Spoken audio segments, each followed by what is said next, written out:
Bang! What's popping, people? We're back again for another YouTube live stream. This time we're speaking about Erin Blanchfield, cold-blooded versus Manon Fiorot. Don't know her nickname. She's a beast. She doesn't really need one. And we're going to break down the entire main card. We won't be doing the full card. As you know, I do that on my parlay stream, which will be going down in about 2 to 3 days. We're still kind of ironing out a specific time for that. But yeah, I'm going to break down the entire main card for you, maybe a couple of prelim fights if people request them, if I can be bothered, if I've done full tape, if I have a strong opinion, yada, yada, yada, depending on how long the stream has been going on for. And yeah, man, we're going to get straight into it. We've got a good card this weekend. I think that there's a lot of decent fights, a lot of fights I'm actually excited for. It's not the best card of all time, of course not. But I'm actually excited for a couple of these fights. So I'm excited to make money on it. We've been on an amazing run this year. 2024 has been insanity. I'm up 71 units tracked on betmma.tips as I'm speaking to you right now. So we've done all of that in under 3 months. If we continue the trajectory we're on, let's say we get 70 units every 3 months, we're having a 280 unit year. Now, are we going to carry on that trajectory? Maybe not. I'm sure it's going to slow down at some point. It's been kind of crazy so far. But I'm going to definitely put in the work so it doesn't slow down. Last week, I had my max bet on Peyton Talbot. I won a lot of money on that, $50,000 on Peyton Talbot alone. And we also bet on Rose Namajunas. We came out with 6.1 units profit on the UFC, 4.66 units profit on Bellator. So overall, we had a 10-unit weekend. So I'm very happy to get double-digit unit weekend and move to 71 units for the year. You know, as it goes, guys, like it's up, down, up, down, up, down. Always, right? So one event we win, one event we lose. But over the long term, it's always going up because we win a lot more than we lose. So that's it, man. Shout out to everyone in the chat. I'll get a quick shout out to everyone. My man, MMA Line Mover, first in there. I appreciate you. Don't know why me and you done a different Jewish star. Victor De Jesus is in here. Hit the like, boys. Yes, hit the like, please, because I'm about to drop some game on you, as I always try to do. Blonde versus brunette. Let's go. Yes, that's true. What do you like better, Daz? Do you like the blondes, or do you like the brunettes? You know, for me, I don't really mind too much. Like, it's weird because I feel like I know more brunettes in my lifetime, but something about blondies, you know. I don't know what it is. Maybe because I'm English and that, you know, like a lot of blonde white women from England. I wish there was 2 UFCs every week. That would be a bit too much tape study for me, but I mean, I won't complain, you know. Money is money. Dixon Sider, my man, saying, James, what did Uncle Dixon tell you about the OnlyFans fade last week? Billy Q and Rebas was setting off the alarm bells. Yeah, man. Shout out to you. You are the general of the OnlyFans fade, so you know exactly what you're talking about. Apparently, this week it's Anton Turkouch versus Bill Algeo. Bro, who is that in your photo? You know who that looks like? Paul Shaughnessy. Shout out to the man, Paul, from the Dog and Pass podcast with my guy, Cody Safdich. A lot of respect for Paul and Cody, like them both. But that looks like Paul there. I hope, Paul, don't come for me, man. It ain't a diss. It just resembled you, and I'm just speaking out loud, man. Bang, bang, bang. Shout out to my man, Mushroom. Appreciate you, brother. What else we got going here? Can't say hello to everyone. There's too many, but we got a lot of people. The best part about Lucrative Stream is even though I'm a few minutes late, you know, you know that I'm in my office. I'm making my tea. It takes a bit of time. Sorry, boys. I'm always a couple of minutes late. You know, I gotta get that sorted out. My man, Glibbot. What up, ladies? If you're not with me in the main, I don't fucking know what. Okay, well, we'll get to that. Can you tell me about the Herbert Burns fight? Can I get a shout out? My man, John Eck, of course, brother. I appreciate you being here. Of course. What is a unit for you? A unit for me is a lot of money. It changes from time to time. The boys are back again. Tony's saying a lot of people hate on this guy, but he's one of the realest out there. Doesn't overpromise anything. Only the idiots hate on James. Facts, bro, man. Only the idiots hate on me. Only the broke boys hate on me. Only the ugly motherfuckers hate on me. Because, you know, I'm a handsome motherfucker, so they hate us.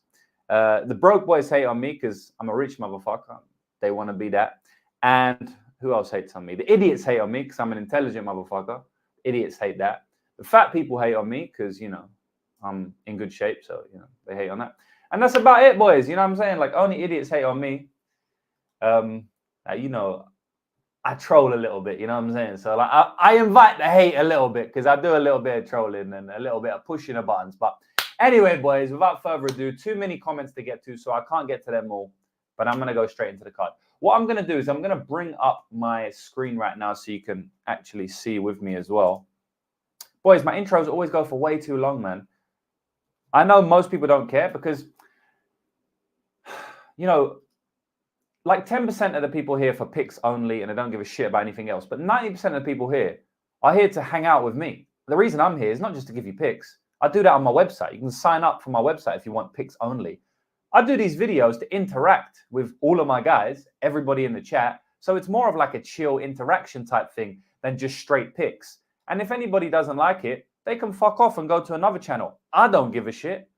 So, you know, I'm always torn because sometimes I'm like, nah, you know what? I should speed it up and stuff. I should speed the breakdowns up. But then I'm like, I'm not even here for breakdowns. I'm not even here to, you know what I mean? I'm here to interact with you guys. I'm here to chat. I'm here to have some fun. And we speak about the fights as we go as well. So, yeah, sometimes I'm in two minds about that. But anyway, I'm going to bring up my screen now, boys. And someone did do a super chat. Don't worry, I'm going to get to that, but it disappeared, but I'll get there. So I just want to say shout out to MMA Comedy. Oh, my guy MMA Comedy saying, what's up, brother? Keep up the good shit. Yeah, if you don't follow MMA Comedy, go and follow his channel. It doesn't need me to say this because he's got 100,000 subscribers. So it doesn't need me to tell you that. You probably already follow him, but definitely good content on his channel. Every single week puts out videos of what has been going on in the MMA scene, and he had some comedy to it. So yeah, shout out to my guy over there. Definitely go and watch him. Ted is saying it is Paul. Oh, it is Paul. That's crazy. Bro, he looks like, yeah, I don't know. He looks like a fucking baseball coach or something. I thought you was going to say some famous baseball coach. I don't know why he looks like one. Maybe there's one I'm thinking of. But anyway, boys, let's get into it. First fight on the main card is Chidi Njokuani versus Rhys McKee. Skeletor versus Bang Bang. Oh, shit. His name's Bang Bang. Pretty sure I did a double bang this morning as well, man. And that's not what you're thinking. I'm talking about the actual live on stream, boys. Come on, get your mind out the gutter. But I didn't know. I mean, I did know Chidi was called Bang Bang. Chidi Bang Bang. We might have to bet on him strictly because he's a Bang Bang. But you know what? I ain't going to bet on Chidi Njokuani, man. I'm going to tell you exactly why I'm not going to do that, boys. It's because after round one, he does crumble a lot. Yes, he did get that finish on Mario Souza. I believe it was a little bit late in that fight, maybe round 3. But I mean, Souza doesn't offer a lot of resistance. Let me tell you who offers resistance, Rhys McKee. He most certainly does, unless he's fighting someone like Khamzat Chimaev. And even then, man, he offered some resistance. You know, he didn't go out, didn't get submitted, kind of just got put in a bad position and knocked out. So the guy's very tough. We've seen that in all of his fights, including his last fight, where I did bet him against Angelusa. And, man, I thought I was completely done. And then I thought we were completely back. And then eventually it turned out that we was completely done, and I lost that bet via decision. But, man, he walks through the fire. And guess what? Chidi's going to bring some fire in this fight, right? Chidi's going to crack him hard early. And he definitely has a good chance of knocking him out, just like he does almost anybody in that first round. And we've seen that time and time again play out in the UFC. Against Marc-Andre Barriault, he KO'd him within 16 seconds. And it's funny because I was speaking with Blood Money MMA Bets. Again, shout out to my man Cody, Blood Money MMA Bets. Go and support his channel. He's a good guy. We don't speak too often, but, you know, we do speak every now and then. And we spoke last week or this week about betting Marc-Andre Barriault because we both bet him at -160. I bet him. And, you know, I feel like that's a good bet against Chidi Njokuani, even though he got knocked out in 16 seconds. So it's always funny because, you know, you always think that whatever happens in the fight determines whether you made a good bet or not. But that's not the case, man, because anything can happen in any fight. You know, when I bet on Eric Silva at +425 against Mohamed Naimov, was that a bad bet? Or did his ankle just snap randomly? Well, of course, his ankle just snapped randomly. You know, there was actually a few people trying to say Naimov was a good bet, which is, you know, just nonsensical. But we have to understand that what happens in one fight will never happen in every single fight, right? And going back to Chidi, what he did to MAB, I don't think that's replicable more than 2 or 3 times that they fight. It just so happened that one of those times did happen when they did fight. But we saw that he almost knocked out Michel Oleksiejczuk in his last fight, and I was sweating balls because I bet on Michel in that fight, on my call, whatever you want to call him. And damn, he was almost done. But I knew that if he didn't get knocked out, he would break Chidi. And that's literally what he did. And it actually came earlier than I believed it would. It came in the first round. So I kind of feel the exact same about this fight. I think that Rhys McKee will probably break Chidi Njokuani if he doesn't get knocked out early. Now, I don't think that he has a good chance of, as much of a chance of breaking Chidi as Michelle Algeo, because in my opinion, Algeo has a lot more powerful boxing. He's better in the pocket. Although Rhys is good in the pocket, I think Michelle's just a little bit better there. He's a little bit more powerful. And so I believe that, he has more of a chance to break Chidi. But I do believe that if he gets into round 3, I kind of favor Rhys McKee to start taking over at that point. And round 2 will be close as well, probably lean Rhys. So I'm going to go with Rhys McKee, man. He's the underdog. So that makes me want to pick him a little bit more. Chidi's on a 3-fight loss streak. Also, a big talking point for this fight is that Chidi is cutting down to 170 pounds. And if you haven't done your research fully, you may not have noticed, but Chidi actually went on record saying that the 170 pounds cut was one of the worst cuts that he's ever done in his entire life, and he would never fight there again. And so you can go and read that article if you want to do that yourself and read the full article. But that is what he said. And now guess what? He's going back down to 170 pounds. So very interesting. I don't know why he's doing that. I mean, obviously I do. It's a 3-fight loss streak. So he's trying to reinvigorate himself. But I mean, at the end of the day, he's a big 180. I mean, he's a decent sized 185er. So I don't know how the fuck he's going to get to 170. Also, he's moving down in weight at 35 years of age, right? I mean, I just don't really see... I don't really see the benefit of this for Chidi Njokuani at this stage of his career, man. 35 years old, cutting weight to a weight class that he fucking almost died at before. Said it was one of the worst cuts of his entire life. He's never ever fighting there again. I don't know, man. Yeah, I'll go with Rhys McKee on this one, guys. I'm not saying I'm super confident that he's going to get the win, but I just believe that Rhys McKee at underdog money is most certainly the side when you factor in all of the stuff that I've factored in. What else we got going on? You cooked that kid on Twitter, lol, fake stream. Yeah, that guy is an absolute idiot, man. Usually I don't, like sometimes I fuck with the trolls, sometimes I don't. But for me, it's funny. Like a lot of people say, I don't give these guys attention. But like I've said many times, it's actually genuinely funny to me. And also it brings more attention. It brings clicks. It brings like comments. It's funny. I like reading it. Like it is a funny thing. The only issue is sometimes you can get proper sucked in.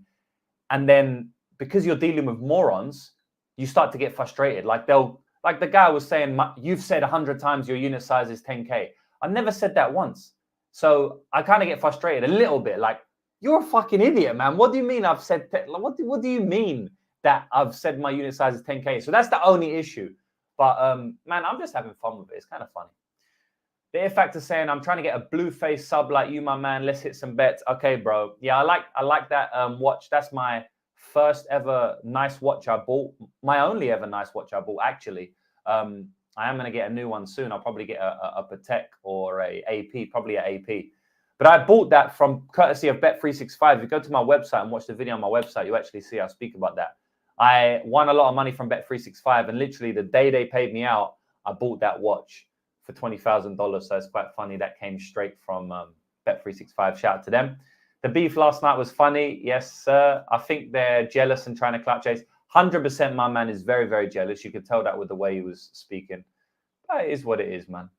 Let's go. Lucrative, legit. You already know. I appreciate you, boys. Appreciate everyone. I appreciate everyone for speaking the realness on Twitter as well, because there's something called the silent majority. And that is most people rock with you and who know you're legit are silent, right? Because they have nothing to complain about or speak up about.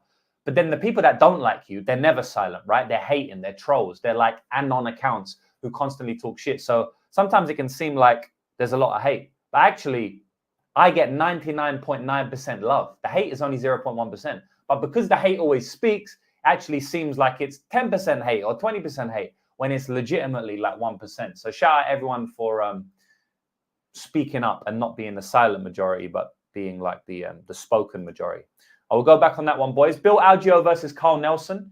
And boys, because we get so many viewers right now, like I got 429 live viewers with like a 1 hour warning that I was going to go live, 184 on YouTube, 246 on Twitter. Shout out everyone, 430 people here right now. It's hard for me to go through every comment because I used to go through every comment, but now I can't do it because there's just so many comments, but I'll do my best.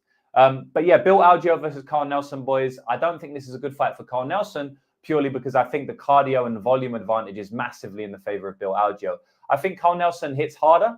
I think he may crack Bill early, But man, Bill, I mean, you don't really knock Bill out. You know, he's very, very tough to knock out. I mean, he's fought someone who hits a lot harder than Carl Nelson in the UFC, and that's Joanderson Brito, and potentially even Alexander Hernandez hits as hard as Carl Nelson, or at least he's faster and sharper, which translates itself into power and even overrides power a lot of the time. I know you remember McGregor saying timing beats speed, or timing beats speed, and timing beats power, and precision beats speed, or, you know, one of them. And that is what Alexander Hernandez has over Carl Nelson. And he couldn't really do nothing with Bill Algeo. And he beat Joanderson Brito, who's a very, very good fighter, man. I think Bill Algeo is a very good fighter. He's a very tough style, very good style for MMA. He's got unlimited cardio. He keeps coming. I did bet on him in his last fight. He cashed the win for me there, although I don't think he looked great in that fight. He was getting teed off on a little bit until the finish came, and that was against, oh no, you know, not his last fight. The fight before, sorry, was the TJ Brown fight. But yeah, overall, I just feel like Carl Nelson may start well, but I don't think round 2 and round 3 is going to be good for him. I may even bet Bill Algeo to win in round 2 or round 3, but the guy is a bit of a decision machine. So I don't know if I want to put myself through that. Carl Nelson, at the end of the day, you know, he's been beat a few times, but he's a fairly tough guy, you know. So I don't really know. He's been on a good win streak lately, so maybe I won't bet the 2-3 props, but I do think it's going to get dodgy for him in round 2 and round 3. And I'm picking Bill Algeo for the win here. I mean, what is Carl Nelson's path to victory? I think it's an early knockout or a grappling-based win, or a win where, like, he hits so hard that Bill's never throwing volume because he's just scared. But that ain't going to happen. So it genuinely comes down to getting knocked out early for Bill, or getting grappled for 15 minutes for him to lose the fight. And Nelson ain't got cardio to grapple for 15 minutes, in my opinion. Not hard. And you need to grapple Algeo hard, because that guy does not stay on his back. He gets taken down and he gets put in a lot of bad submission positions. I'll tell you that now. But he does not stop working. He keeps coming forward. And I really believe that the margins for Carl Nelson to win this fight are very, very slim. So I'm going to go with Bill Algeo. This next one is Nursulton Ruziboev versus Cedric Dumas. Before we get into that, again, I'll speak to some people. K Deep saying, a legend. He came here for my good vibes and energy. Thank you, brother. It's always good vibes with me. You know, like, I go at the trolls. I act a bit cocky on purpose. It's all good, man. That's just my personality. I will never be negative or hating or anything like that. So I'll always bring positive vibes to the community and everybody that interacts with me positively. Men of culture, you know that, brother. Love the interaction, big dog. Appreciate that, man. Sean saying he accidentally put my free Bellator picks in a parlay instead of outright money line and won 16 units. Well done, bro. That was like a free underdog money lines. I think we had, except for Fabian Edwards, wasn't an underdog. He was minus 130. And yeah, we cashed them all. That was a good Bellator card. So yeah, well done, bro. Even though you didn't mean it. Shout out to you. Loving the play so far. Learned so much since joining too. Appreciate it, G. Nice, bro. Thanks for being here. I will say shout out to everyone who got on the free trial. I know a lot of people came to my service on the free trial. I just want to say again, and I've been saying this all week because I don't want people to get charged. You know, the free trial is like every other free trial in the history of the planet, where you have a free trial, but you have to cancel before the free trial ends, or you will get charged. So I'm saying that out loud again. If you don't want to stay with me after the free trial, then you can cancel on the website completely free. Then you get the free trial and you get all the bets for free and you have no obligations to stay at all.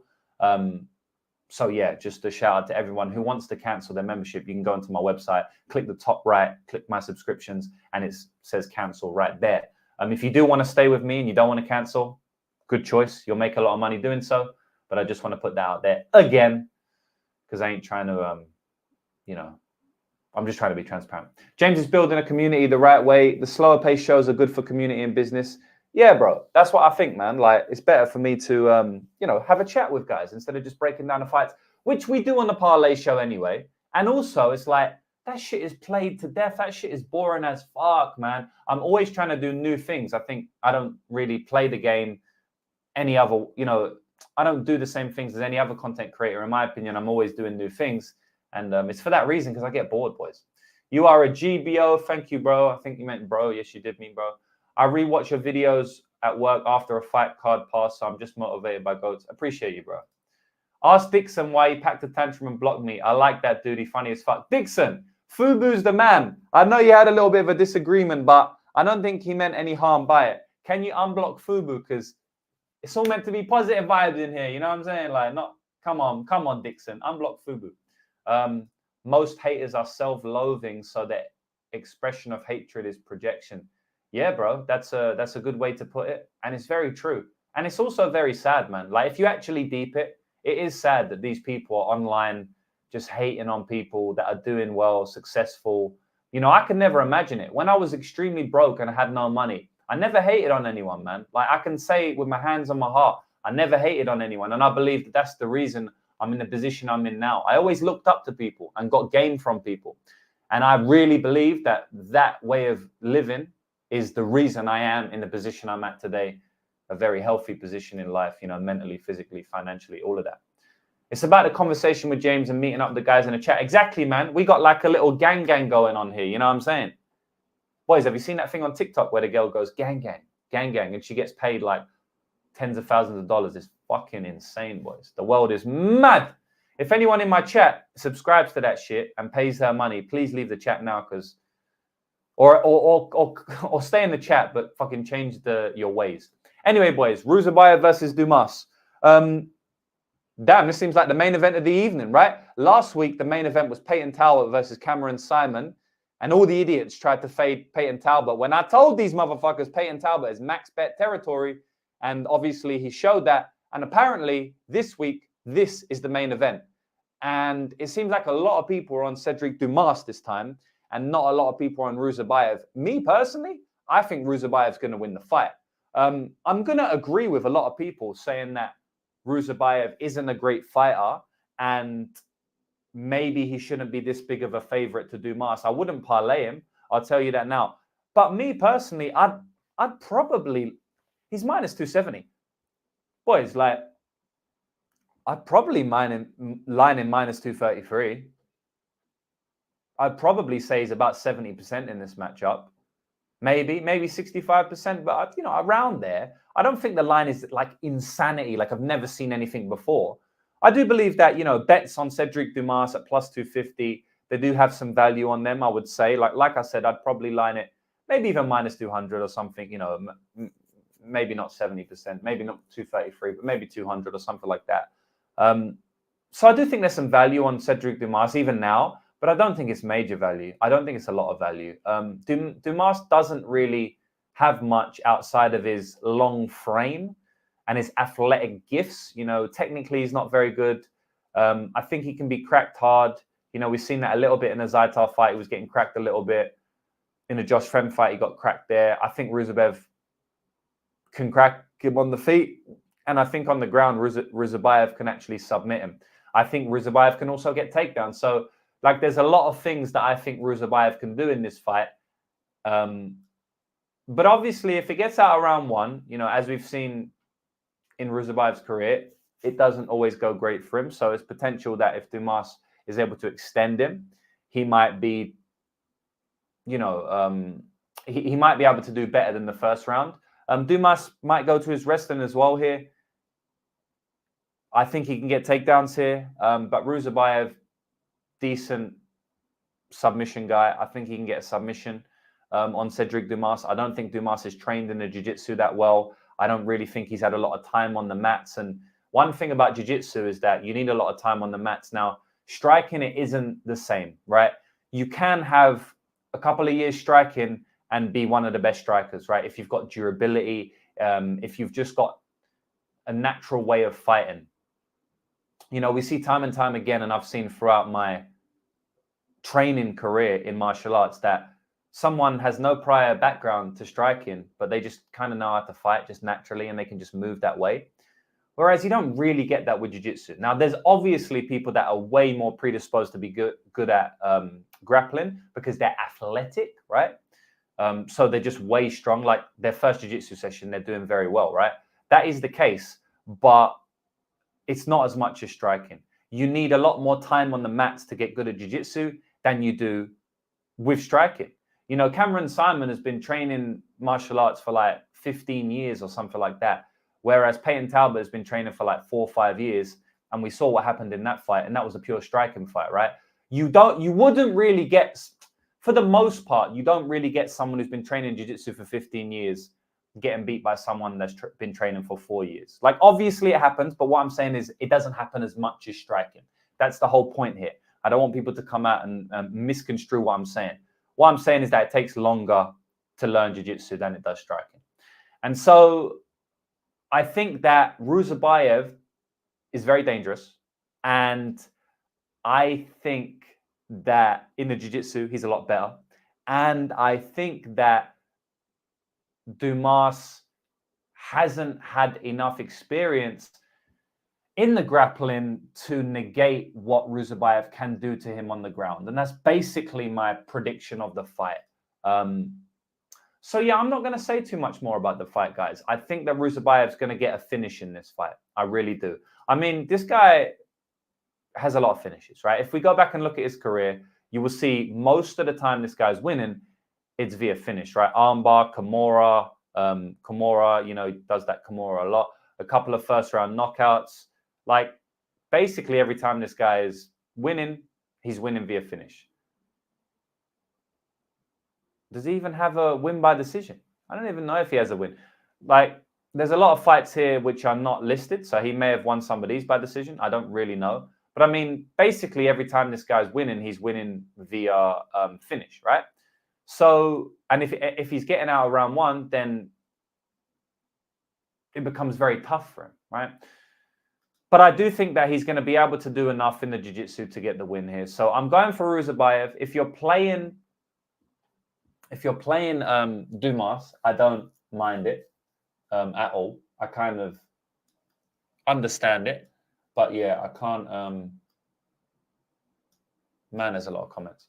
But yeah, I can't bet it myself because it's just like, yeah, I don't know.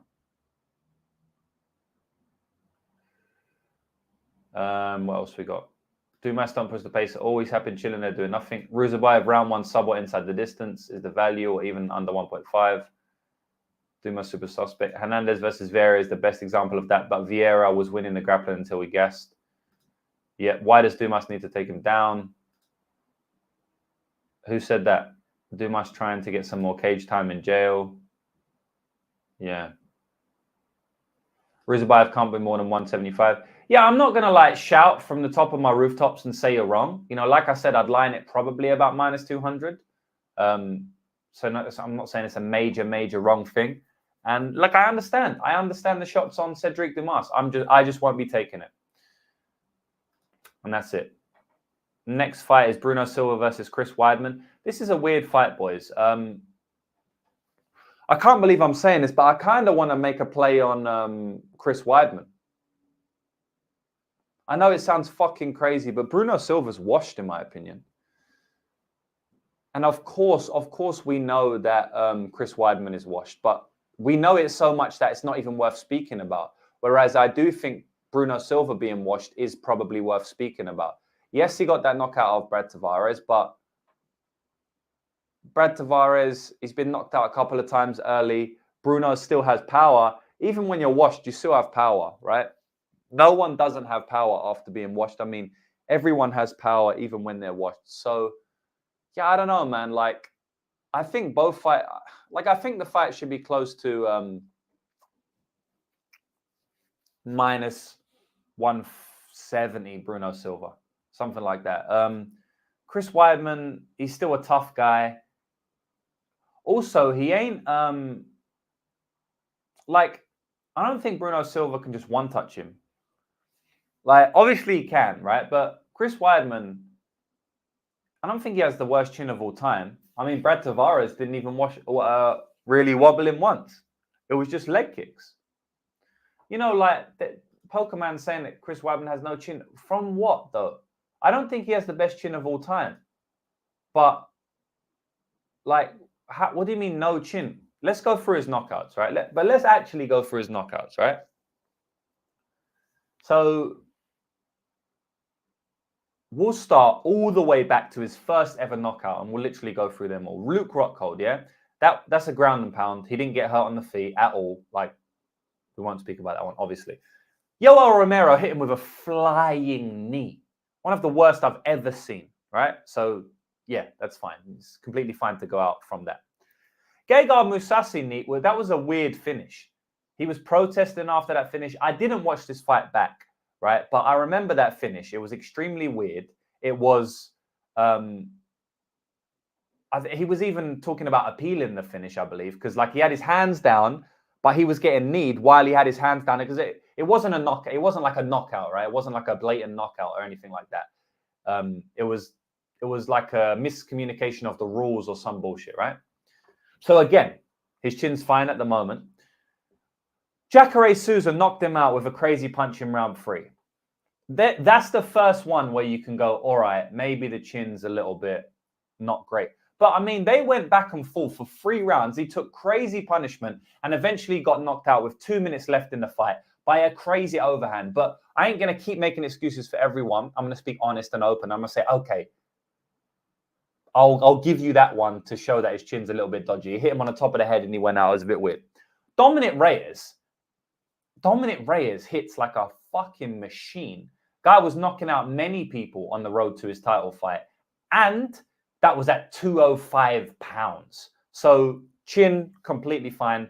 At the moment, the Jacare one's the only one we could speak about, right? Can't speak about him moving up in weight. He got Dominic right after. Exactly. It's 205 pounds against Dominic fucking Reyes, man. I mean, what can we say? You're right. Amari Akhmedov, that guy meant to hit hard. What happened there? He won the fight. Almost finished him in round 3. Uriah Hall, leg broke, and Brad Tavares he didn't get knocked out, you know? So it's like, I don't think his chin is the worst of all time, bro. I don't. I think the line's a little bit wide here, guys. Bruno Silva has struggled with wrestling for his career. We've seen time and time again he struggled with wrestling. But he hits fucking hard, man. And although I'm saying I don't think Weidman has no chin, because I truly don't believe that he has no chin, I will hold my hands up and say I don't think Weidman's chin is amazing at fucking 39 years old, boys, right? Because everyone will always misconstrue things online, right? If you say one thing, it means you believe the opposite, which is not the case, right? Just because I'm saying that Weidman doesn't have no chin, it doesn't mean that I think he has an elite chin, right? So there's a big, big gap there, because we go from no chin to what my man Pokeman was saying to elite chin, right? So Pokeman's saying no chin, but I ain't saying elite chin. I'm saying like average chin. I'm saying average chin. Here, I think he's just got a chin. I think he's got a regular chin that a lot of fighters have, right? I think his chin is just his chin. Can he get knocked out in this fight? Of course. The guy is 39 years age, hasn't fought in how long before the Brad Tavares fight, coming back off a leg injury, got his leg injured again in that fight. Bruno Silva hits like a fucking truck, knocked out many people, almost knocked out, not almost, he got rolled over in that one, but he was fighting good against Magomedov Shara, Bullet, and he knocked out Brad Tavares. I mean, he could definitely get his first round knockout here, but if he doesn't get his first round knockout, I think Chris Weidman's going to grapple him, man. I really do. And he's going to shoot takedowns as well. I will say that. He's going to shoot takedowns. We see that in his last fight. Like Chris has got a good cardio, and he's going to shoot takedowns, man. I don't know, man. Yeah, I might have to bet Chris Weidman here out of principle, which is a horrible thing, because I bet Brad Tavares in the last fight. But this is a massively different matchup, boys. Brad Tavares has one of the best takedown defenses I've ever seen. It's why I bet him about 5 years ago against Antonio Carlos Jr. because his takedown defense is elite. And now everyone's caught on, you know, like a couple of years after that fight. Bruno Silva's takedown defense isn't elite. He can be taken down. And I think Chris Weidman will get taken down if he wants to hit. I think Chris Weidman could have a swan song in this fight, hopefully retire after it, and get the win, man, and get the pockets. I don't know. I think Weidman's more done than Silva. I agree Weidman is more done than Silva, but Weidman is also a much better fighter than Silva in general, right? So what that means is that even if he's more done, Chris is a lot better. So his starting point is a lot higher.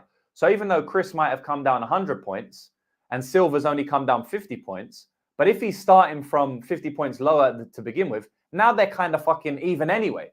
So I hope you understand the analogy. And that's kind of why I might be leaning to play Weidman here. I could definitely see him getting knocked out in round 1. And obviously, I'll look stupid if he does. But, man, I'm not... Yeah, I don't know if I'm going to play it yet. But, yeah, we'll see. Line mover saying, no need to get greedy. The money line is so good, but sub is nice. No need to get crazy with line. I think money line is better than sub. You can bet both, but definitely do not bet only sub and pass on the money line. That would be bad. Yeah, I agree with that. What about the peg leg? What? Chris Weidman's leg? Yeah, I don't know. It looked all right last fight, except for the leg kicks, you know. But Brad Tavares is a leg kicker. Leg kicker and a jabber. Bruno has 87% wins by KO and Chris has 87. Yeah, I mean, make no mistake about it. Bruno Silva's going to get a knockout if he wins, right? All right, but like a little baby bitch bet, though, right? Can't seriously trust him here. Oh, no, bro, not really, man. It's not really about, like, trusting him. It's just about disagreeing with the price. So, yeah, I don't know, man. Mr. Pibb saying, Mr. Pibb's a nut, you know. Shout out to Mr. Pibb, bro. Mr. Pibb's a madman. If Weidman was to get a win, it was the Tavares matchup. Tavares, no punching power. Yeah, but Tavares, elite takedown defense. Elite takedown defense. Listen to this, Zachary. Tavares has one of the best takedown defenses in MMA history.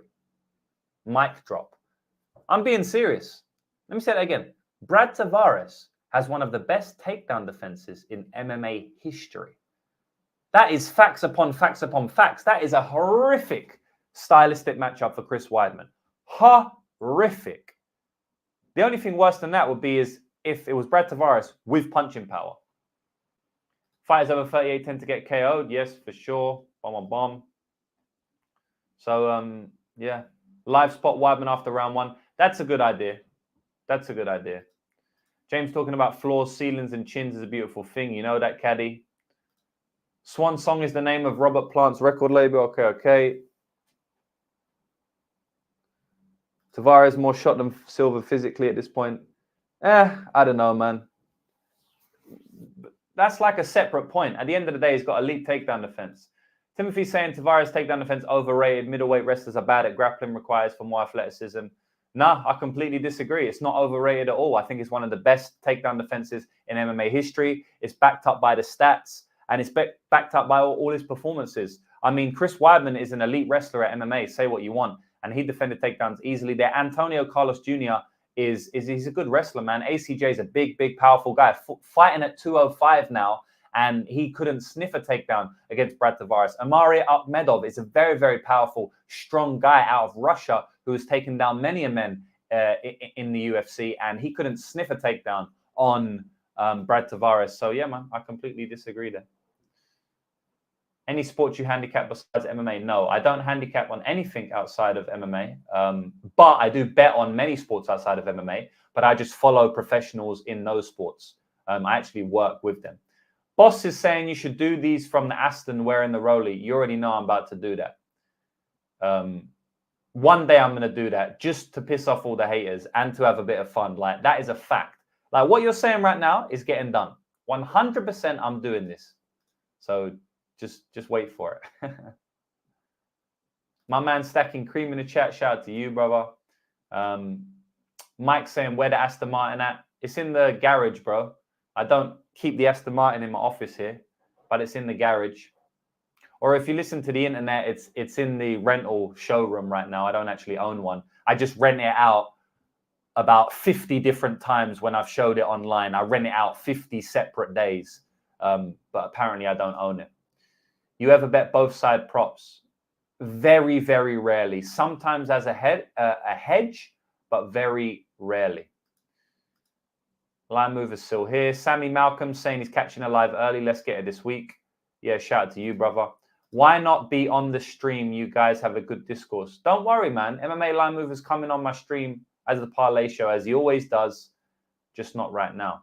Don't engage with a hater with 400 followers. Maybe I won't next time, but I'm just having a bit of fun with it, man. I'm just having a bit of fun with it.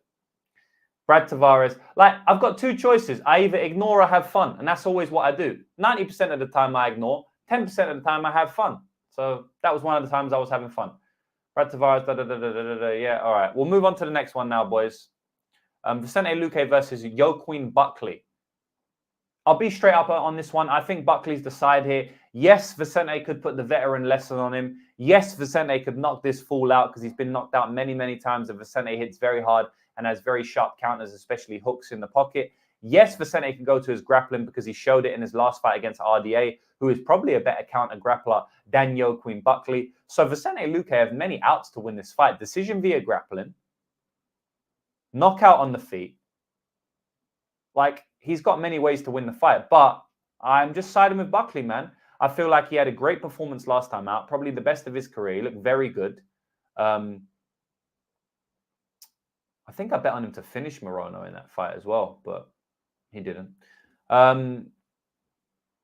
He's 29 years old. I think that he's a lot younger in the game. I think that he's on an upwards trajectory, whereas I think Vicente Luque is on a downwards trajectory. I mean, at the end of the day, he lost 2 fights in a row, and then he beat RDA, but I mean, RDA is also washed. So, like, if he didn't fight someone washed again, would he have also lost that fight? At the end of the day, man, it's definitely a close fight. I understand. Like, I'm not confident in this pick, but I am picking Joaquin Buckley. I think that the diversity of strikes is going to be too much for Luque. I also think he's very, very fast and very athletic. So I don't think Luque is just going to be able to instantly grapple him because he's just too athletic for that to be done, at least early. I also think that Vicente Luque's chin isn't what it once was. I think Jeff Neal kind of knocked his chin out from underneath him. I think we saw that in the RDA fight. He was getting wobbled by a couple of shots, and RDA doesn't really hit hard. I think Buckley hits a lot harder. So, man, I like Buckley for all of those reasons, guys. Like, I could speak about this fight for 10 minutes, or I could just speak now, you know, and, for 5 minutes. And I don't have much more to say about the fight than that, guys. So I'm actually going to leave it on that one. You know, some fights deserve to be speaking about a lot, and some doesn't. MMA Hedge Fund is saying this really does feel like the perfect spot for Weidman to right the ship and go out on a positive note. Yeah, narrative-wise, it definitely seems like that, hopefully, man. Is Chris's striking slowing down? Yeah, everything from Chris is slowing down, to be honest, man. Chris is definitely washed. Sammy's saying we missed the underdog parlays from last week, but this time it's in. Yeah, man. Bro, the parlay show last week, we basically missed every single parlay by 1 leg, which is fucking tough. And then the week before, we lost out on a 12-1 by Kennedy and Njokuani, which was our fault for putting him in. But the parlay show has been very close, man, on the last few weeks. And, you know, it's funny because I get notifications. Some people are commenting saying, oh, this is a terrible show. They've lost for 3 weeks and stuff. Obviously, those people don't understand the game, you know, so I understand why they're commenting it. But just for anyone new who's on the fence, the parlay show is up 56 units since the beginning of the year. It's absolute insanity, the record we have. Like, the record is literally insane. 56 units on a fucking free YouTube stream in under 3 months. Are you crazy? It's insane, the profit we've had. Now, like I say at the start of every Parlay Madness show, we're going to lose multiple weeks in a row where we lose every single bet. That is the nature of the game that we play with the parlay show. So it's very, very bad for the mental part of the game, right? Because if you're losing every bet, mentally it fucks you, right? But I'm not only doing those bets, right? That's just a small portion of my bets. Obviously, I have my actual bets that I play as well. So it helps me with the mental part of the game there. It's easy because those are way more consistent, less downswings. But, mate, when you're playing big parlays, 10-1s, 30-1s, the downswings are huge. And that's just part of the game, mate. So, yeah, just a little address. I'm going to address that on the parlay show as well. But I just thought I'd say it here since you mentioned it. Stop renting the same color one. Yeah, exactly. Apparently, the one I rent out all the time is always in, always available, always in the exact same color. And I have personalized number plate on there as well, which says Gambler. So the number plate says Gambler, but apparently it's not my car because there's somebody else who is a gambler who rents it out for me. Or who rents it to me, apparently. Though. Stacking Cream, my man. Haters are def fun to fuck with when you's a real motherfucker. Feeling me. Yes, I feel you, brother. Definitely we have a little laugh. Dash choke mid-scramble for Luque. Yes, sir, I can see that. Most certainly. First time Luque is ever an underdog in the UFC. Going to be against Buckley. Don't get value on Buckley. So Luque has been the favorite the entire week. Maybe of today only. He's flipped to the underdog. Tristan saying Buckley's going to underdog on Bet Online. So do you mean he was or whatnot? So yeah, maybe he's turned the underdog now. Tev saying he never shot versus RDA. You mean he never shot a takedown? He definitely took him down. Do you mean that? I mean, he definitely got takedowns on RDA, so I don't know what you mean. Do you mean like he reversed the positions that RDA started? Because I know that RDA was shooting a lot in that fight and kind of got stuffed and then taken down a couple of times. Yeah. When is Parlay Madness? Thursday or Friday? Seems to change. I don't know, bro. We need to sort that one out. I really don't know yet. What else we got going? Luque's brain bleed still concerns me. Yeah, that's a fucking weird one, boys. I remember that. That's actually part of the reason I bet on RDA there, the brain bleed. And it doesn't always work out with the narratives and the injuries and stuff. But oftentimes I do listen to injuries and stuff like that. And it didn't work out there, so it was. RDA's decent performance versus Gamrot doesn't make me feel better about Luque's win over RDA. Yeah, I agree. Buckley overthrows leading to... Yeah, I can see it, man. I can see it. I think the don't hook with a hooker rule of the thumb applies to this fight. Vicente is the tightest striker he will have fought. Yeah, man. I mean, all of these pro Luque breakdowns you guys are saying, Timothy, Zachary, they're not only viable, but they're also very smart. You know, I respect the breakdowns a lot because they're talking about intricacies of the game that I most certainly can see play out as well. So I am picking Buckley, but like I said, boys, I can definitely see Luque winning the fight. I just like Buckley at this point. Luque gonna have to use the black belt. Well, Vicente by Dash choke. Blanchfield is a freak in the sheets for sure. How do you know that, bro? Parlay shows the best in the game. Appreciate that. Remember, guys, you don't have to bet the parlays. Don't put more than 1 to 2 units. Yeah, don't put more than 1 to 2 units on these parlays at all. I track them as 1 unit for ease of tracking. You know, I've got them all tracked. I just track them at just flat stake, 1 unit each. But yeah, don't put a lot of money on these parlays. Just for reference, I'm putting about $500 on these parlays, right? On all of them. If I really, really love a parlay and it's a bit shorter odds, I have gone $1,000 before. But for the most part, I'm putting about $500 on. Now, my average bet is like 4 or 5 grand on a money line. So I'm putting literally 10% on these parlays. So I'm putting like, if I'm putting a 1 unit bet on, I'm putting like a 0.1 unit bet on the parlay. So yeah, let me just make that very clear. Now I'm putting very small amount of money. Now, $500 is very small amount of money to me. I know a lot of people that will seem crazy, but it is small to me. So yeah. Stacking Cream saying, I forgot it. I wanted to tell you, I threw a little something down on a parlay with all the easy parlay pieces and cashed. You're the fucking man, brother. Stay hitting them. Yes, last week. So every week on my website, on the elite zone of my website, I put down the best parlay pieces for the weekend. Last weekend, I wrote down 6 parlay pieces, and every single one of them cashed. And a few people parlayed them all together and messaged me just what you're messaging me now. So shout out to you, man. Vicente said after his last fight, he's worried about getting hit. Bum, bum, bum. A lot of people watch the show to learn and get reads as well for straight bets. At least a smart. Yeah, man, we destroyed the reads the last 2 weeks. Like legit destroyed them. Same, bro. Had 2 parlay legs, 5+ with 1 peg miss. 1 leg, can't win them all. Was still fun of fights. Have to budget, enjoy the ride. Yeah, exactly, man. That's it. Twitter is long. James and JWB, Jewish better are fine and profitable till next year. I think if we're not 100% profitable until next year. If we lose our bets for the rest of the year, we won't be profitable. But when we're 56 units to risk, man. So we've got like, let's say we do 7 parlays a show, right? And we got 56 units risk. We can literally go another, what's that? 7, 14, 21, 56. Oh, it's exactly 56, 28. No, that's 21, 28. Jesus. So that's a lot. So we have another 8 shows, boys. Exactly 8 shows and 56 parlays that we can get wrong, and we would still break even. We wouldn't even lose any money. 56 parlays. That's the power of the show. What else we got going on anyway? Counter wrestling. Right. Okay. Yeah, that makes sense. He definitely, yeah, like I said, he definitely reversed position a lot. Dumas plus 30. I've already told you. Go back and watch what I've already said about that. A lot of the time, I don't play the parlays at all, but it's the decision making and bet building I take note of to help my game. I normally just play the money. Exactly. And a lot of people do that. But even if you don't do that, you're up 56 fucking units, which is more units than most people win on a whole year. So just get that understood right now.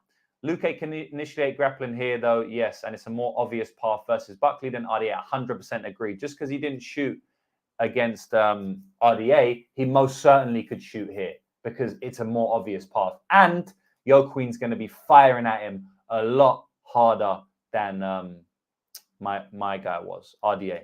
So the next fight, this is the main event, to be honest. You know, main event is kind of that Nursulton Ruziboev fight, but this is also the main event.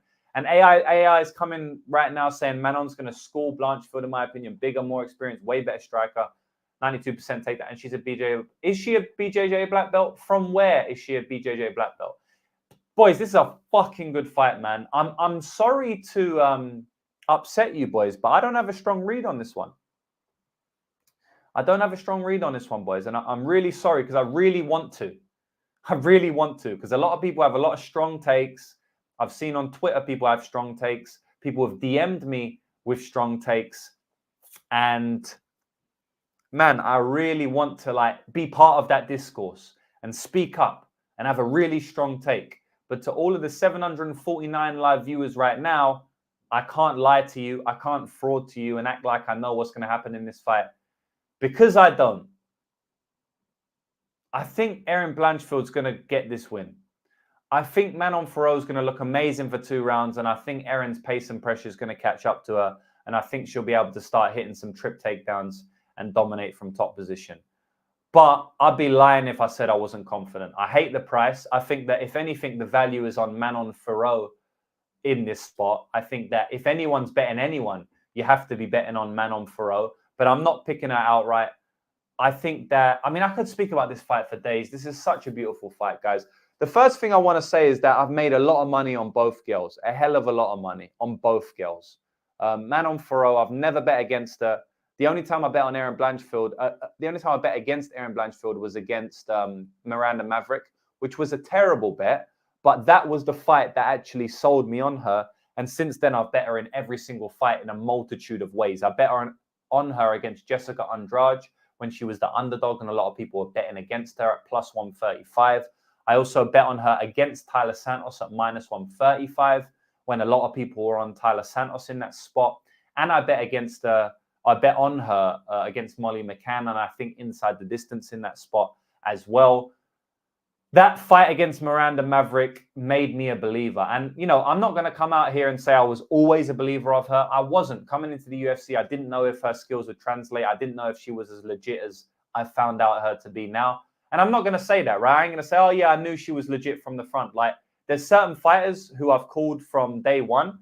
Amanda Lemos, you know, I was calling her as, you know, a future title challenger from basically her first fight in the UFC, or at least after the Mizuki Inoue fight. And, you know, we saw what happened there. She fought for the title. That was a good pick from me. I've called Peyton Talbot to compete with Sean O'Malley last year. You know, it went viral. Apparently the worst take of all time. Now everyone's saying the exact same thing as me. I still wholeheartedly believe that he could compete with Sean O'Malley. I didn't even say beat. I just said compete. It just shows you how much of a sheep mentality is online when people just repeat what other people have said. And if someone speaks out of the box, everyone just calls them stupid because they're just sheep. And, you know, those 2 fighters I called early from day one. But I haven't for Erin Blanchfield because I didn't think her skills would translate that well into the UFC. I didn't think she was a great wrestler. I didn't think she was that strong. So I didn't think that she would be able to win these fights. But seeing her throw around Maverick like that, yeah, it just proved a lot to me. So I'm a real believer in Erin Blanchfield here. I think her pace and pressure is going to be very tough to deal with in this fight. I think a 5-round fight suits Erin Blanchfield here. And it's not that Manon Fiorot has terrible cardio, because she's shown good cardio. But Erin Blanchfield's style is fucking elite, you know? So it's kind of like saying, oh, Merab Dvalishvili's... Oh. Yeah, but Merab's going to out-cardio them no matter who they are, even if they haven't shown bad cardio before. because that's just Merab's game. So I think Erin Blanchfield is going to be the one that is pushing a crazy pace in this fight. And I think she wins the cardio battle in this fight for sure. But Manon's a much better striker on the feet. And I have a lot to say about this fight, even though I said I don't have a strong take. I don't have a strong take, but I know both girls very well. And I can give you a very good analytical take rather than like an outright win take, because I don't have a strong one on that. So yeah, back to Manon. She's a very good striker, much better striker than Erin Blanchfield. Hits harder, but is also a lot more technical. I like the side kicks that she throws out. I like the head kicks she throws. Her boxing's decent, not the best of all time, but she's got good boxing. Her movement is very good, and I think it's going to give Erin a lot of troubles getting in on that movement. She moves from side to side, back to forth. She can fight going backwards. She can fight moving side to side. She never finds herself backed up against the cage for the most part. You know, obviously it happened in her fights, but she's very rarely backed up against the cage. Rose has very good footwork, and Manon was outmaneuvering her on the feet. So I think that Fiorot has very, very good footwork, and I think that could spell a lot of trouble for Erin Blanchfield, especially early in this fight. But overall, I do think Blanchfield's going to, I don't think she's going to be shut out completely. I think Blanchfield's going to get some type of game going. And it's one of those ones where if she gets one takedown, the fight could start to turn there. You know, the momentum could start to shift, because I think Blanchfield will do some dangerous work from top position. I think she's got a very, very good grappling base. I think she's elite on the ground. I think she's probably the best jiu-jitsu girl on the ground for MMA in the entire sport right now. I guess you could say Mackenzie Dern, but I think the way that Erin Blanchfield blends the ground and pound is actually better than Mackenzie Dern. So there's an argument there that she's actually better on the ground overall. You know, Erin Blanchfield has been very close to TKO finishes from ground and pound, whereas Mackenzie Dern hasn't really been in that position too much.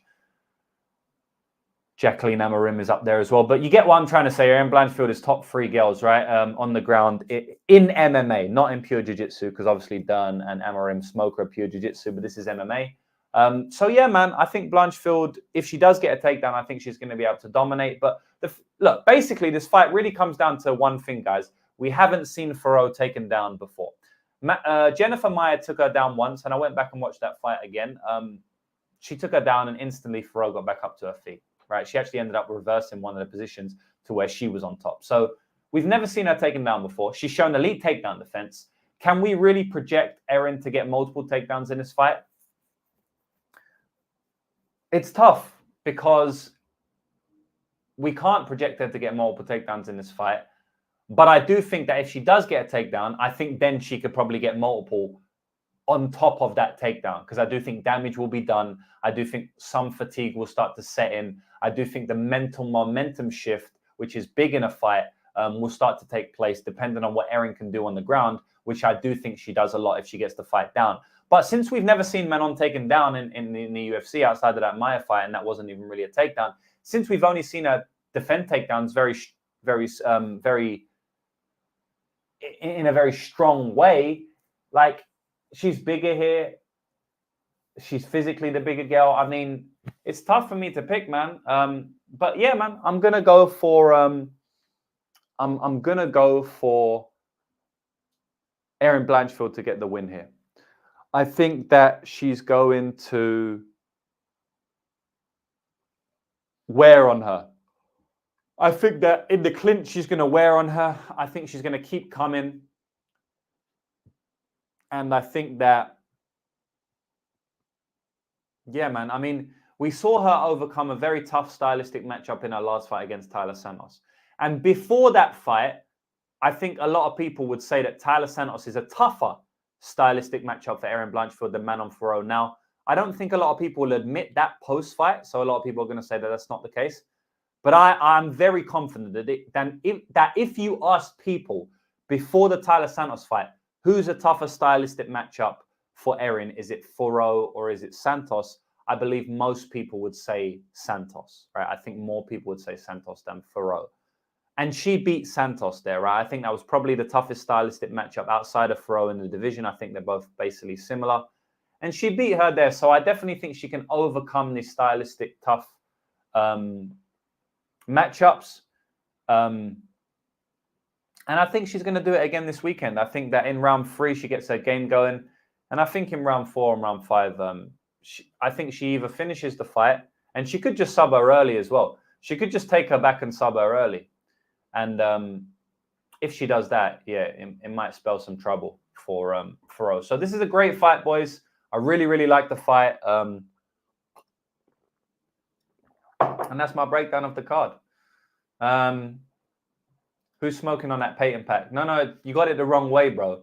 It's smoking on that Simon pack because Simon got killed. So we smoking on Simon, you know.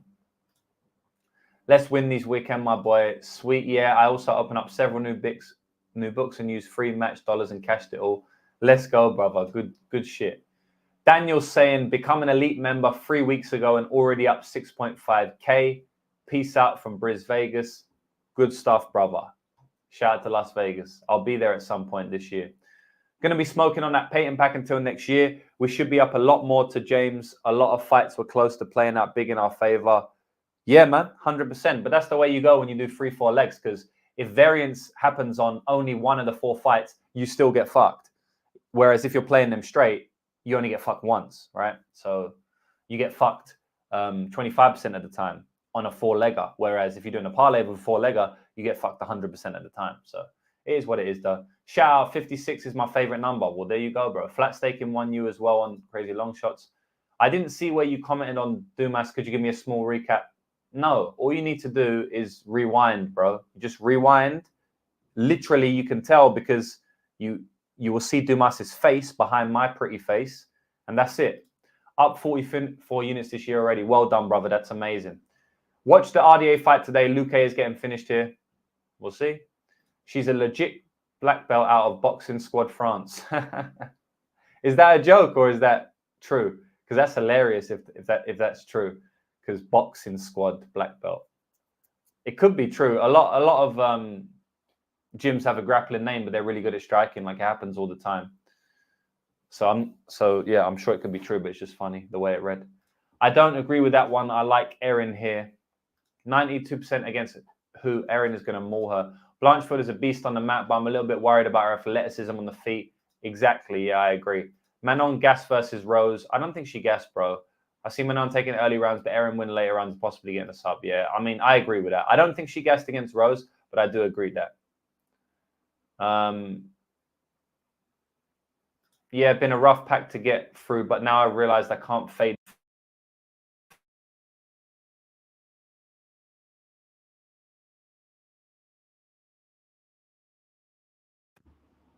Sorry about that. Need to fess up. My boy Simon got obliterated. Yeah, I remember he was in the chat saying we're going to smoke on the Peyton pack, and that is what it is. Those who love, brother. If you can come in after and hold your hands up, it is what it is. We're all going to make bad picks. I've probably made a few on this stream already. Maybe one. Erin Blanchfield is one of them, right? So it is what it is, man.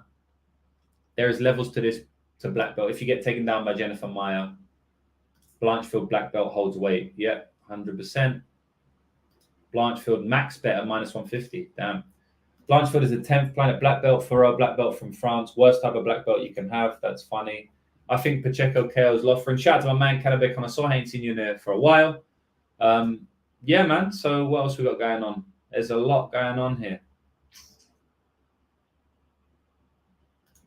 Don't ever disrespect Erin Blanchfield and say she's a 10th planet. Silva Fox Carell Pravec black belt Gracie lineage. Okay, a legit black belt is a black belt, period. If you don't get promoted. No, that's very, very, very wrong, my man. Obviously you're just uneducated. So that's fine. It's not a big deal. But there's levels to black belts, brother. There's very, very different levels to black belts. Actually, the difference in black belts is so vast that I know a blue belt who I train with who has tapped out many black belts. But if he went with a black belt under, I don't even know if Buchecha is a teacher, or Marcelo Garcia, I know he's a teacher, or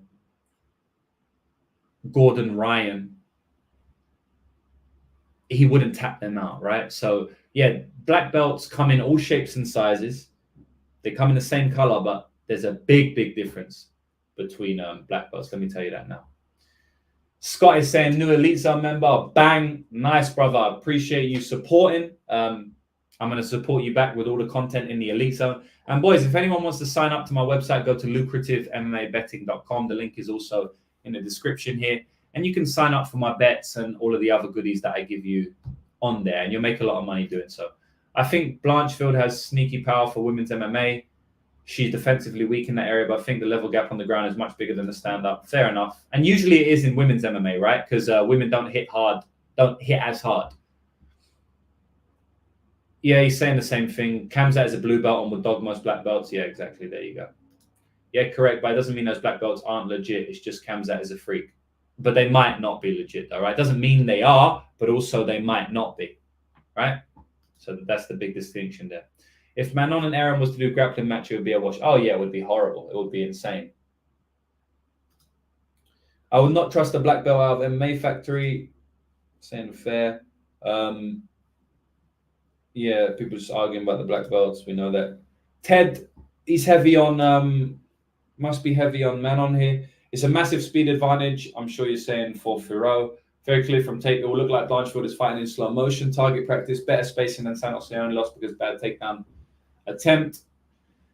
Right, so the thing is, everyone says that Santos only lost because of that bad takedown attempt. But what would have happened if she didn't do a bad takedown attempt, right? Would she have won the round? Who knows? Maybe not. Erin was putting it on that girl, putting it on her in round 3 and in round 2. So I don't know, man. I don't think, I just feel like that's a narrative that has been run away with too heavily. Also, that was a 3-round fight. Erin smashes Santos in a 5-round fight, probably finishes her. And this is a 5-round fight. So I just don't agree with that narrative there. I don't like that narrative being reported time and time again, repeated. Oh, she only lost because of a bad takedown defense. Oh, shit. Because that's discrediting Blanchfield massively against probably the toughest stylistic matchup in the entire division for her. And a former girl who apparently beat Valentina Shevchenko and could have been the champion at the time. So I think it's a heavily discredit on Erin Blanchfield to say that she only won because of a bad takedown attempt. Because what would have happened if she didn't do that bad takedown attempt? Maybe she would have shot a takedown and got her down. We don't know. And also, it's not a 5-round. It wasn't a 5-round fight. Erin is a proven black belt. Won hella BJJ tourneys. Yep, for sure. Fubu called her backfield. Fubu has fat fingers apparently. If she can keep it standing, she'll beat her. Oh yeah, it will be an easy fight if she keeps it standing for the most part. She's legit on the ground, man.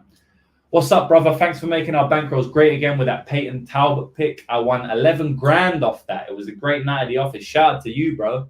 11 grand is big money, man. So well done. Congrats. Erin can get the fight to the ground without pulling guard. Dern genuinely can't. Yeah.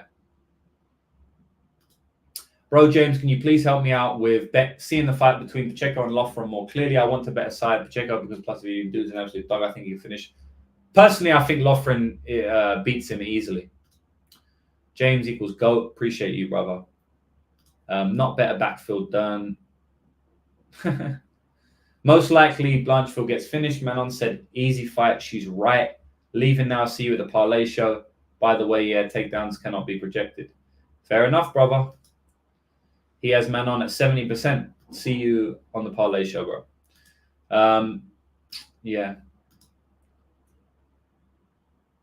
So that's it. I think I'm done now. If you've got any questions, let me know.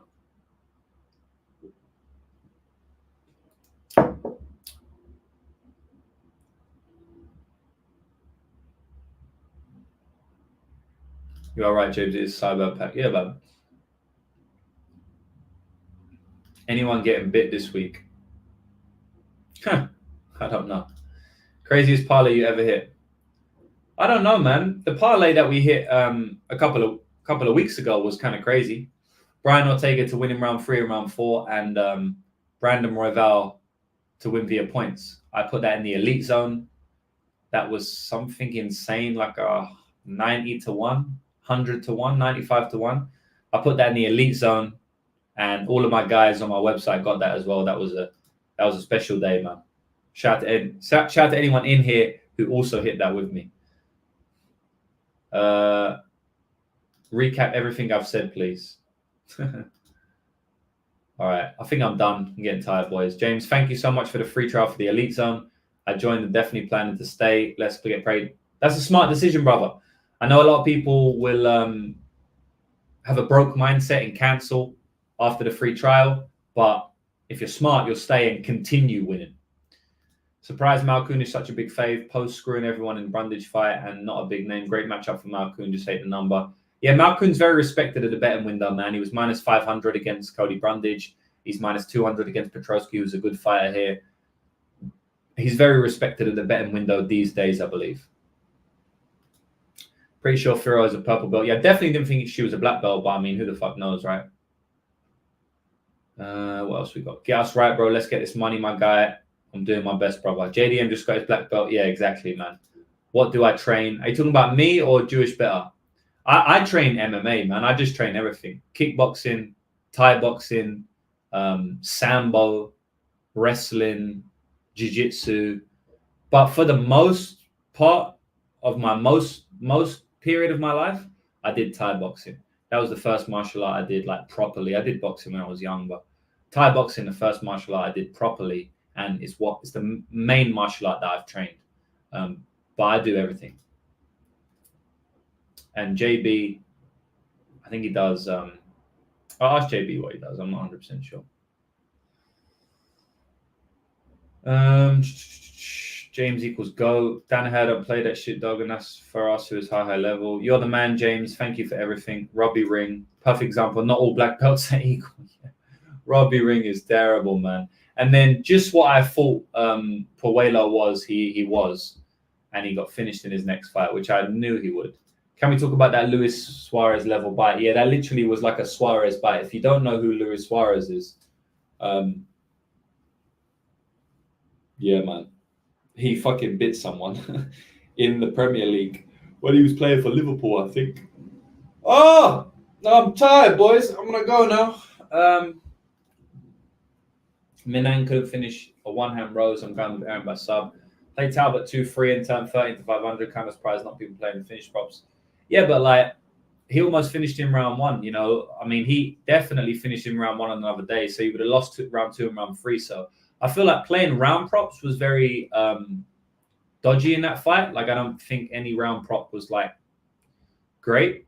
But I also think that inside the distance, like you said, the finish props, I think that was a very, very good bet. Very sharp for anyone who did that. I risked 10 units on Peyton Talbot. It's my biggest bet in over 2 years. And I didn't need to add any more money on that. You know, I got a pick 'em line and I just smashed 10 units on it. All things considered, Buckley KO is probably the best bet on the card. Yeah, maybe. I'm not going to answer every single comment. People asking me about other fights on the prelims. I won't speak about all of them right now. James, when you tape fighters, how many of their recent fights are you usually watching? It really depends on how much I know them, right? Because if I know them very well, I don't have to watch as much tape. It also depends on what my read is on them prior to watching tape. Because if I have a very strong read on them guys, you know, even if I don't know them that well, I haven't been watching a lot of their fights, but I know what they do. I have a very strong read on them for whatever reason. Sometimes you have a strong read on fighters, even if you like Peyton Talbot, right? I mean, I know a lot. I know Peyton Talbot, of course, a lot. I've watched all of his fights more than once, but he's only got 7 fights and only 1 UFC fight before the Simon fight. So how well could I have really known him? But I had a very strong read on him, right? So it's slightly different from knowing them, although it comes under the same umbrella. So it depends on that. It also depends on how good my read is when I'm watching tape. So, for example, sometimes I can watch 1 fight of either fighter or 2 fights of either fighter and instantly have a great read, and I don't need to watch any more tape. But sometimes it takes me 4 fights of both fighters to get a good read. So it depends on that as well. And then it depends on some other factors like how many stylistic matchups have they fought that are similar to the matchup they're playing in advance. Like if Fiorot's fighting a grappler, but she's never fought a grappler before, well, then I ain't got that much tape to work from, so I'm going to watch a bit less. But I will say overall, probably about... Also, it depends on if a fighter is a quick finisher. If a fighter has all first-round finishes, I'm going to go back and watch 10 of their fights. Whereas if a fighter is going to decision, I'm going to watch 3 of their fights, right? So that depends on that as well. So a multitude of factors. It depends very heavily on many different things. Esteban saying, "Go, appreciate you, bro. How are you feeling about Luque?" I won't speak about that just yet. Love these positive comments. Yeah, man, that's it. I appreciate everyone. Mario saying, "Thanks for the free trial, James." Timothy saying, "Have you considered the Discord or group chat for the elite?" Of course, brother. I've considered it many times. I've tried to create it many times. I've paid people to try and create it. Unfortunately, I can't link my membership website with a Discord, so it's impossible for me to do. If I just open it up and tell all the members to join, well, what will happen is that all the members will join, and then other people will be able to join that as well. So I need the group chat specifically linked to my website. Whenever anyone cancels a membership, they get kicked from the group. Whenever anyone signs up for a membership, they get access to the group. It has to be linked to the website. There's no other way, right? But unfortunately, my website doesn't have that capability, so I can't do it. So it's kind of annoying. But maybe one day we'll be able to do it because they're always adding new things to the website. I train MMA also, bro. Purple belt in BJJ now, learning everything else. Shout out to JB. I think I'm done, boys.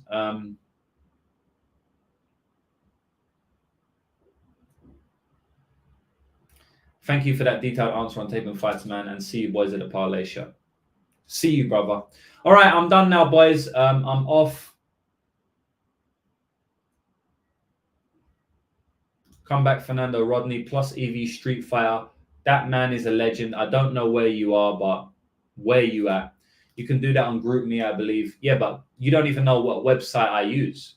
So why do you think that GroupMe links to the back end of whatever website host I use? It needs to link to my website host. So,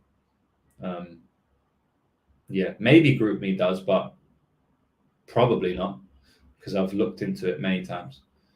I miss Fernando. Get out of it, James. All right, I got to go now. All right, boys, that's it. I enjoyed chatting with every one of you. We'll be back with a parlay show in a couple of days. And we're going to try and keep this 2024 streak rolling. Let's go, man. Shout out to everyone and good luck on your bets this weekend if I don't see you.